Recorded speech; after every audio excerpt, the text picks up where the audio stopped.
Mantap, anak Leslie. Hi, my name is Christine. Other than that, it's the two diodes. Today I will talk about explanation of peak voltage, root mean square voltage, average voltage, and average current.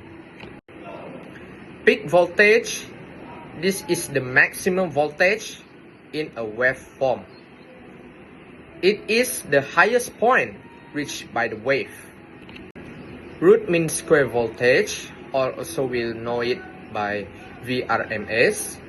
The RMS voltage is a way to express an AC voltage in terms of DC voltage that will produce the same power.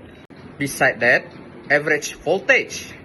This is the direct current equivalent voltage, which is found by averaging the output over the cycle.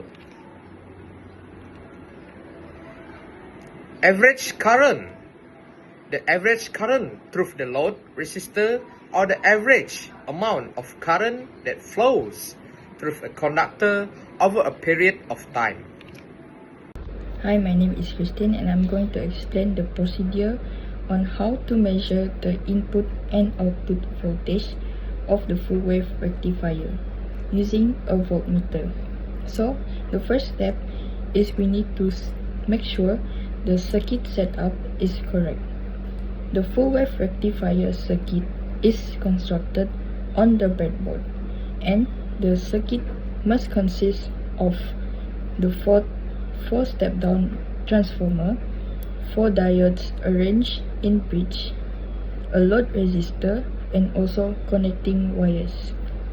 The second step is we need to measure the input AC voltage by using the voltmeter, which is also the multimeter. First of all, we need to make sure the multimeter is set to AC voltage mode, and the probes are connected across the transformer terminals.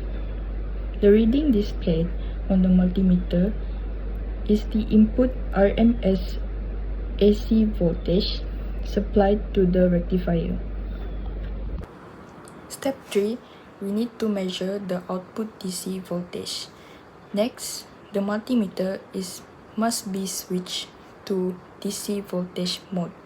The probes are placed across the load resistor, and the measured value is the average DC output voltage of the full wave rectifier.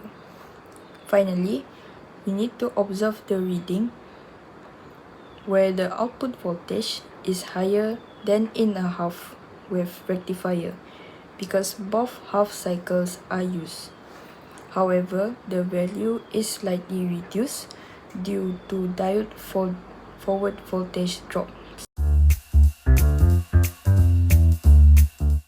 Moving on to the procedure to measure the input and also output waveform of the full wave rectifier using an analog oscilloscope.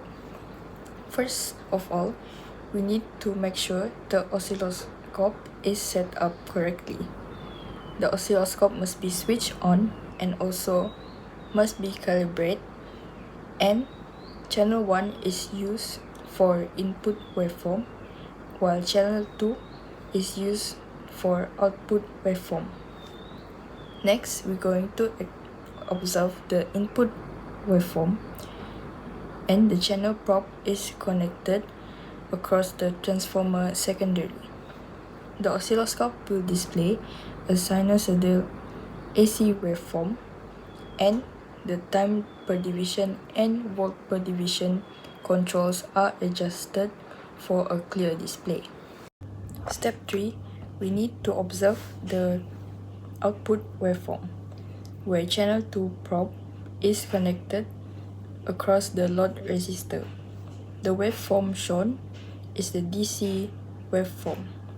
Both positive and negative halves of the AC signal appear as positive pulses.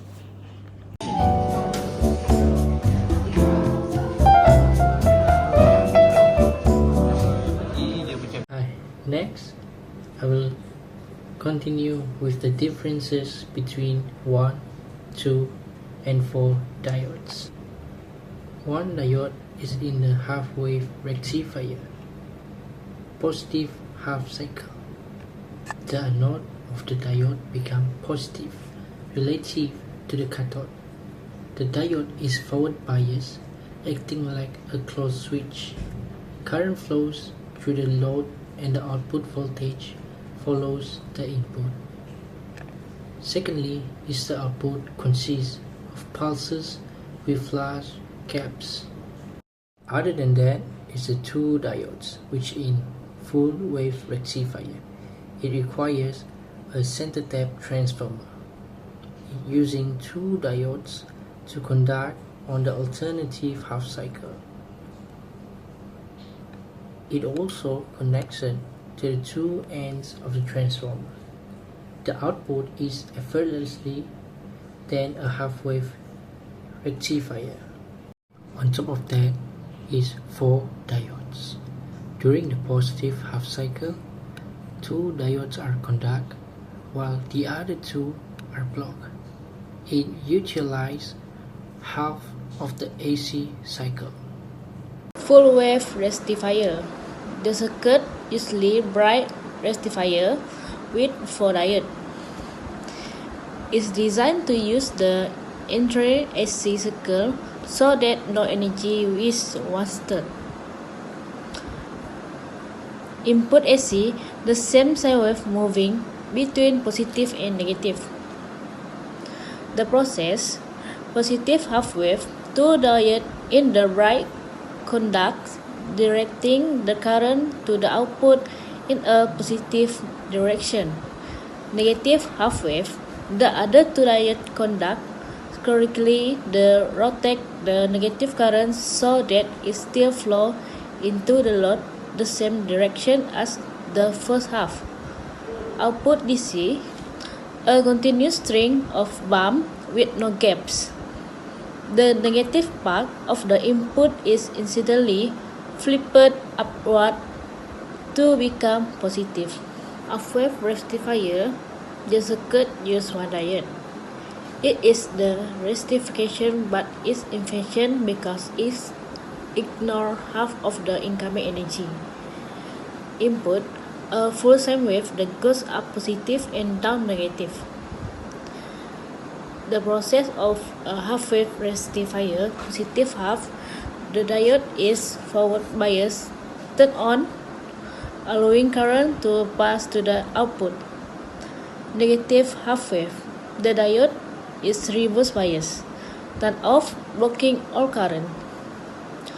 Output DC, a series of bumps with gaps in between. You see the positive peak, then a flat line of 0 voltage, then the next positive peak. Lastly is the conclusion.